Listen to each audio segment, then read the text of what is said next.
So hi everyone, my name is Paulina and I'm the official winner of George Kini watch. I've decided to do a little unboxing for you guys and I literally haven't seen it myself yet, so it's supposed to be pretty. Wow.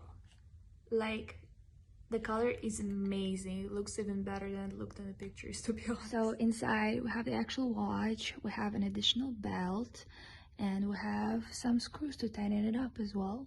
So here is the actual watch, and I love the metal surrounding of it and the actual golden color inside the watch, so you can match it with any outfit you want. The watch itself looks amazing, and at first I was really scared as I have a really small wrist and I was really scared it's not going to fit me, but the belt itself has many holes in it, so it is adjustable to any kind of wrist. I just wanted to say a huge thank you to George Kini again for being able to send me this amazing piece, especially considering all of the hard times right now.